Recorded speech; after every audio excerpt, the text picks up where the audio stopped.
वही इमरान फारूक के कातिल हैं। अस्सलाम वालेकुम दोस्तों, मैं हूं शाहिद हुसैन। उम्मीद करता हूं आप सब खैरियत से होंगे। इस वीडियो में तीन चार चीजें आपके सामने रखनी है। एमक्यूएम की सियासत और अल्ताफ हुसैन साहब और मुस्तफा कमाल साहब के दरमियान जो प्रेस कॉन्फ्रेंस के बाद जो इजहार ख्याल हुआ है और अब तक जो तजिए तबसरे हो रहे हैं और अल्ताफ हुसैन साहब की मकबूलियत में मजीद इजाफा हुआ है, इस हवाले से मुख्तलिफ एंकर्स और मुख्तलिफ तजियाकारों का क्या कहना है, उसके हवाले से भी डिटेल्स आपके सामने रखेंगे। इसके अलावा वॉल चैकिंग का जो सिलसिला है एक बार फिर से शुरू हो गया है, वो भी डिटेल आपके सामने रखेंगे। और वो चीज भी सामने आई है आज पहली बार कि मुस्तफा कमाल साहब ने अल्ताफ हुसैन साहब के खिलाफ कौमी मीडिया पर इतने बड़े पैमाने पर प्रेस कॉन्फ्रेंस एक तवील अरसे के बाद की। क्योंकि मुद्दा खत्म हो गया था। पाकिस्तान में जिनके ऊपर इल्जाम था उनको सजाएं हो चुकी हैं। उसी मुकदमे में अल्ताफ हुसैन साहब जो है वो इश्तिहारी करार दिए जा चुके हैं।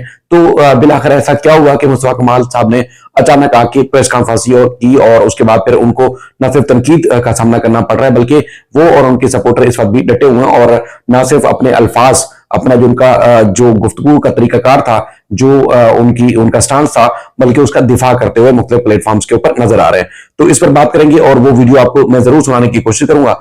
सूरत हाल ये है कि जिस तरह 2-3 रोज पहले मुस्तफा कमाल साहब ने प्रेस कॉन्फ्रेंस की और जिस तरह बताया गया कि एमक्यूएम पाकिस्तान के चेयरमैन डॉक्टर खालिद मकबूल सदीकी साहब से हैदराबाद में प्रेस कॉन्फ्रेंस करने के हवाले से बाकायदा तौर पर इजाजतनामा लिया गया, जिस पर उन्होंने इजाजत दी। प्रेस कॉन्फ्रेंस के दौरान जो है वो मुस्तफा कमाल, अनीस खानी साहब और उनके दीगर एमपीएस, एमएनएस और मर्द और खवातीन जो बड़ी तादाद में मौजूद थे। सहाफियों ने बड़ी जो उसको कवरेज दी और आपने देखा कि पूरी मीडिया ने जो है वो इस पूरी प्रेस कॉन्फ्रेंस को, चाहे अल्फाज किसी किस्म के भी थे, वो बराह रास्त दिखाया पूरे के पूरे मीडिया ने। उसके बाद सोशल मीडिया के ऊपर भूचाल आ गया है। सूरत हाल ये है कि प्रेस कॉन्फ्रेंस के बाद जो है ना सिर्फ वो लोग जो पाकिस्तान के अंदर मौजूद थे, बल्कि दुनिया के किसी भी मुल्क में मौजूद थे, वो अल्ताफ हुसैन साहब के हक में और मुस्तफा कमाल साहब के खिलाफ ना सिर्फ मुख्तलिफ प्लेटफॉर्म्स के ऊपर खुल के इजहार कर रहे हैं, बल्कि मुस्तफा कमाल साहब के खिलाफ जो है वो एक बयानबाजी और जो एक अल्फाज थे, सख्त किस्म के अल्फाज, वो शदीद किस्म के जो आना शुरू हो गए। यानी कि लोग ये तासर दे रहे हैं, मुख्तलिफ तजियाकार, सियासी रहनुमा और मुख्तलिफ जो सहाफ़ी हजरात हैं, कि अल्ताफ हुसैन साहब के ऊपर जो एक तवील अरसे से बात नहीं हो रही थी कौमी टीवी के ऊपर या फिर उसके बाद फिर सोशल मीडिया के ऊपर, तो अब लगातार वो मीडिया की खबरों के अंदर मौजूद हैं। और इसके साथ साथ जिनकी हमदर्दियां नहीं रही थी या वो खामोशी से खामोश हो गए थे, वो भी अल्ताफ हुसैन साहब के हक में न सिर्फ बोल पड़े हैं, बल्कि अब चौक चौराहों में और मुख्तलिफ जगहों पर बात होना शुरू हो गई है। लेकिन मुद्दा यह है कि प्रेस कॉन्फ्रेंस की एमक्यूएम पाकिस्तान के सरबराह, एमक्यूएम पाकिस्तान के अहम रहनुमा और वफाकी वजीर होने की हैसियत से मुस्तफा कमाल साहब ने एमक्यूएम के हैदराबाद मरकज पर, लेकिन एमक्यूएम का कोई और रहनुमा ना सिर्फ प्रेस कॉन्फ्रेंस में मौजूद था, जो पाकिस्तान का एमक्यूएम पाकिस्तान का पुराना धड़ा समझा जाता है, बल्कि उसके बाद भी मुख्तलिफ टीवी चैनल्स के ऊपर उनको इनवाइट भी किया जाता है या उनसे सवाल भी पूछे जाते हैं कि इस प्रेस कॉन्फ्रेंस के बारे में क्या कहना है आपका, हिमायत करते हैं, मुखालफत करते हैं। तो इस हवाले से उन्होंने खामोशी इख्तियार की हुई है और मीडिया पर इन्विटेशन के बावजूद, इन्वाइट करने के बावजूद जो है वो भी अपीयरेंस नहीं दी जा रही। ये हमारे सोर्सेस जो है इस बात की तस्दीक कर रहे हैं।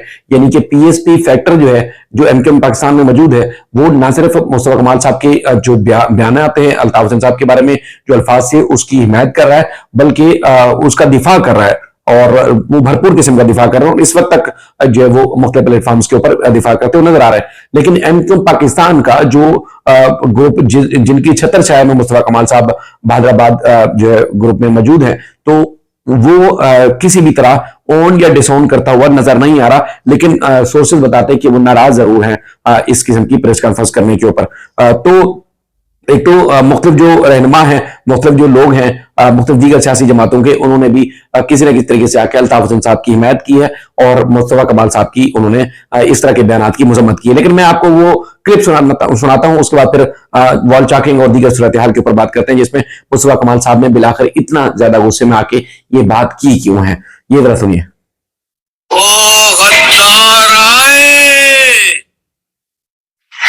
वक्त आएगा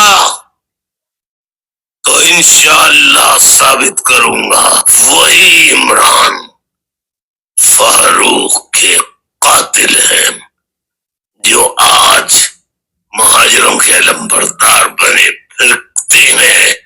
एमक्यूएम पाकिस्तान के पीएसपी के नाम पर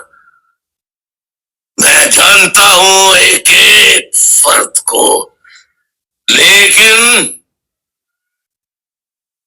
मैं यकीनन अपने चंद साथियों को जरूर बता दूंगा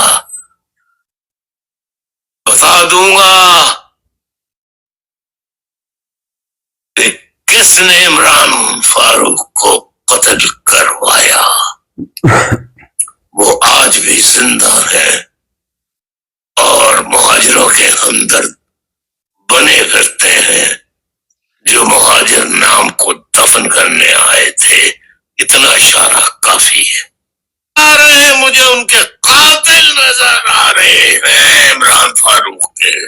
जी भाई, बिल्कुल भाई, लेकिन भाई आपसे बच के नहीं जाएंगे ये कातिल। इमरान फारूक के कत्ल में शरीक कुछ लोग चले गए हैं। मैं इशारे दे रहा हूँ, कुछ बाकी है। भाभी की तदफीन के हवाले से पूरी आपके तमाम साथी सरगर्म हैं भाई, यहाँ पर भी और पाकिस्तान में भी। इंशाल्लाह भाई, जैसा उनकी ख्वाहिश थी और जैसा आप चाह रहे हैं। बेशक भाई, बेशक, बिल्कुल। बेटों को बताओ, बेटो प्लीज, आलीशान प्लीज, आलीशान प्लीज, दादा अब्बू की दरखास्त मान लो, आ जाओ दादा अब्बू के पास। हम सब मिलके पूरी कोशिश करके मरहूमा तुम्हारी अम्मी की ख्वाहिश को पूरा करने की पूरी कोशिश करेंगे बेटा। तो ये वो क्लिप था जो बुनियाद बना कि उसके जवाब में मुस्तफा कमाल साहब ने प्रेस कॉन्फ्रेंस की, जो कि आप सबने देखी, जो अब तक जो है उस पर बहस हो रही है, उस पर बात हो रही है, उस पर सवालात उठ रहे हैं। तो चूंकि मुस्तफा कमाल साहब भी जानते हैं, उधर जो है अल्ताफ हुसैन साहब भी जानते हैं, स्कॉटलैंड यार्ड समेत पाकिस्तान के मुख्तलिफ तहकीकाती इदारों ने तहकीकात की, लंदन में चैप्टर क्लोज कर दिया गया, जिस तरह मुस्तफा कमाल साहब ने भी आपको बताया। और उसके बाद फिर पाकिस्तान में जो मुकदमा दर्ज किया गया था, उसमें कुछ लोगों को सजाएं हुई, जिस तरह पहले एक वीडियो में मैं आपको मुकम्मल बता चुका हूं। अल्ताफ हुसैन साहब भी उसमें नामजद थे, उनको इश्तिहारी करार दिया गया है। यानी कि जो तहकीकात होनी थी वो मुकम्मल हो गई। कौन जिम्मेदार था, कौन नहीं था, वो तहकीकाती इदारों ने किस तरह जो सुराग लगाए, मुख्तलिफ तरीकों से इन्वेस्टिगेशंस की, वो जो रिकॉर्ड पर मौजूद है और मुख्तलिफ जो प्लेटफॉर्म्स पर मौजूद है। यानी कि 2020 में ये सजा का अमल भी मुकम्मल हो चुका है, मैंने आपको वीडियो में बता दिया है। लेकिन उसके बाद फिर मुस्तफा कमाल साहब की प्रेस कॉन्फ्रेंस के बाद जो चाहे वो पीटीआई की साहब का रहनुमा हो आयशा गुल अलाई, मैंने तकरीबन 7-8 मिनट की एक वीडियो थी उनकी देखी, जिसमें उन्होंने अल्ताफ हुसैन साहब के खिलाफ जो बयानबाजी की गई है उसकी उन्होंने भरपूर मजम्मत की है। इसके अलावा कई और रहनुमाओं के साथ दीगर लोगों ने भी मजम्मत की। मैंने जो डॉक्टर दानिश साहब हैं, एंकर है 92 न्यूज में होते हैं, उनकी मैंने कुछ देर पहले भी एक वीडियो देखी, जिसमें उन्होंने करार दिया है कि अगर एमक्यू पाकिस्तान का जो मौजूदा सेटअप है, क्योंकि डिलीवरी नहीं हुई, कराची वालों की हमदर्दी या सिंध के शहरी इलाकों के लोगों की हमदर्दी नहीं ले सके, जिस तरह हमदर्दी लेनी चाहिए थी, वो हमदर्दी उस तरह बनती थी कि जो है वो शहरी इलाकों के काम होते, तरक्याती काम होते, तो फिर लोग उनको सपोर्ट करते। अब भी उन्होंने करार दिया डॉक्टर दानिश ने कि फॉर्म 47 के बाद की जो लोग हैं जो हुकूमतों में शामिल हैं, लेकिन डिलीवरी नाम की कोई चीज नहीं है, और अगर आजादाना इलेक्शन हो जाए डॉक्टर दानिश के मुताबिक कि एक सीट भी एमक्यू पाकिस्तान को नहीं मिलेगी, ये उन्होंने दावा किया है। सूरत हाल ये है कि हैदराबाद और कराची के मुख्तलिफ इलाकों में भी अल्ताफ हुसैन साहब के हक में और मुस्तफा कमाल साहब के खिलाफ जो है वॉल चौकिंग की गई है, लेकिन हैदराबाद में उसके जवाब में जो है वो अल्ताफ हुसैन साहब के खिलाफ और मुस्तफा कमाल साहब के हामियों की जानिब से ये जो है वो वॉल चौकिंग की है, जिससे तासुर मिल रहा है कि ये मामला खत्म होने वाला नहीं है। एमक्यू पाकिस्तान के अंदरूनी मामला अपनी जगह पर, लेकिन जो सियासी इख्तलाफात हैं और जो डट के रहने वाले जो मामलात हैं, उसमें मुस्तफा कमाल साहब अपना जो उन्होंने स्टांस था उस पे जो है वो खड़े हुए हैं। उनके दिफा के लिए एमक्यू पाकिस्तान की जानिब से टीवी के ऊपर, सोशल मीडिया के ऊपर या किसी निजी महफिलों में जो वो हिमायत नहीं की जा रही, और उसके बाद अंदरूनी तौर पर बताया जाता है कि वो बेहद नाराज भी है, वो नहीं चाहते थे कि अल्ताफ हुसैन साहब के खिलाफ किसी किस्म की गुफ्तगू हो। 18वीं तरमीम का भी मुस्तफा कमाल साहब ने जिक्र किया था, उस हवाले से भी बताया जाता है कि 18वीं तरमीम के मौके पर जो है डॉक्टर फारूक सत्तार और हैदराबाद रिजवी साहब थे, जिनके बारे में मुस्तफा कमाल साहब ने अपनी प्रेस कॉन्फ्रेंस में कहा था कि उन्होंने हिमायत की और उनके पास क्या था वो भी आपने देखा। तो बहरहाल ये इस किस्म की शदीद इख्तलाफात हैं जो कि मजीद शिद्दत इख्तियार करते हुए नजर आ रहे हैं। अपना फीडबैक जरूर दीजिएगा, मजीद इस सिलसिले में जो वीडियोस और खबरें होंगी आपके सामने जरूर रखते रहेंगे। अपना बेहद ख्याल रखिएगा। अल्लाह हाफिज।